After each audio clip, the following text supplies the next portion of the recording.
Samahan niyo na naman nga kami sa mga ganap namin kinabukasan. Pagkatapos nga namin mag-almusal, eto nga at naupo kami dito para nga magsikanta. Dahil kung hindi nyo nga po na itatanong, pamilya po kami ng mga marunong kumanta. Magkaiba po ang marunong sa magaling ha. Maalam po ang pamilya namin sa pagkanta, kaya nga eto ang banding namin. Lalo nga at minsan lang kami magkakasama. At wala na nga lang din kaming gagawin. Habang nagkakabanding nga kami, eto nga sabi nila ma-picture daw kami dahil nga minsan lang kami magkakasama. Dahil nga uuwi na nga din tong tito ko at lilipas din yung araw na uuwi na nga din kami. Kaya nga magpipicture kami para nga din kasama na din to sa memories dito. Tapos eto nga kinahapon na nagkaayaan nga na pupunta kami sa Greenland para nga bumili ng kung ano-ano na magustuhan namin dun.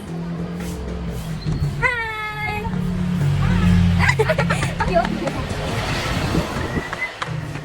Hi!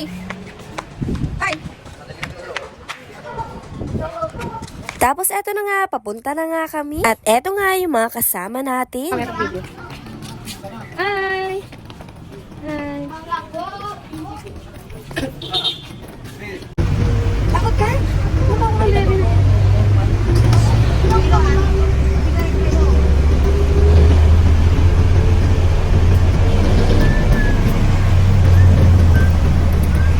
So fast forward nga, nandito na nga kami. Nagkanya-kanya na nga kami para nga mamili na ang bawat isa ng bibilhin dito. At ang una ko nga pinuntahan dito sa bra section. Magaganda naman dito kaso ang kalaban ko talaga dito ay yung presyo.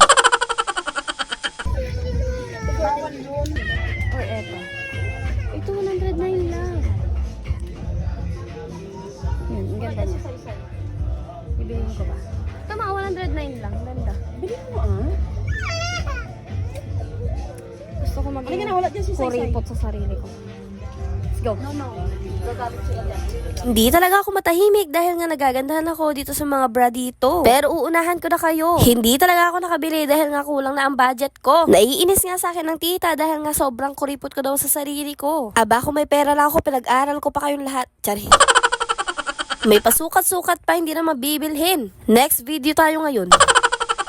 Tapos eto naman si Batang Makulit kung ano-ano ang laruan ang mga gusto niya. Pero pag tinatanong ko siya kung ano ang babayaran talaga namin, parang may uwi namin, ay tinatapon niya na nga lang. Kaya nga wala din kaming nabili. Tapos eto na nga, pauwi na nga kami neto. Biglang sinindi ni Manong driver tong lights niya, kaya nagandahan ako. Ito magaganda-gandahan din tayo.